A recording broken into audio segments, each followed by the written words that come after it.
तो एक सर्कस हुई कंटेनर के ऊपर।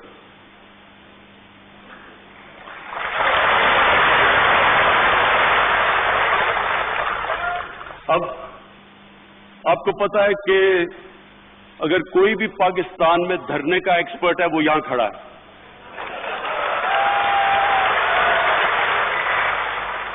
मैंने शुरू में कहा था कि 1 महीना कंटेनर में गुजार दें तो मैं सारी इनकी बातें मान जाऊंगा। 1 महीना हमने 126 दिन गुजारे। 126 दिन तो मैं तो अपनी पार्टी, मेरे लोग थोड़े घबरा गए थे जब देखते हैं कई मेरे कैबिनेट के अंदर उनके थोड़े दिल कमजोर हैं, तो मैंने उनको समझाया, मैंने कहा कोई फिक्र ना करो, मैं जानता हूं कंटेनर और धरना क्या होता है। तो मैंने उनको बड़ा दिलासा दिया लोगों को कि इंशाअल्लाह ये जब आप 126 दिन गुजारते हैं तो कोई मकसद होता है, कोई नजरिया होता है।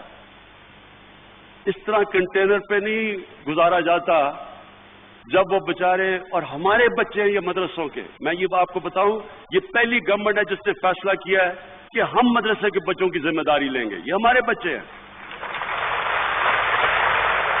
लेकिन जिस तरह उनको लाया गया, उनसे कोई पूछे, जब कैमरा जाके पूछे कि जी आप क्यों आए हैं, वो कहता है जी इस्लाम खतरे में है, कि इमरान खान या इसराइल का झंडा गाड़ने आया है, इसलिए हम आए हैं इस्लाम को बचाने के लिए।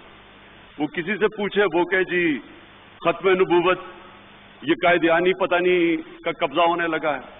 किसी और से पूछे, वो कहते जी नबूवत से रिसालत। किसी को नहीं पता क्या है क्यों।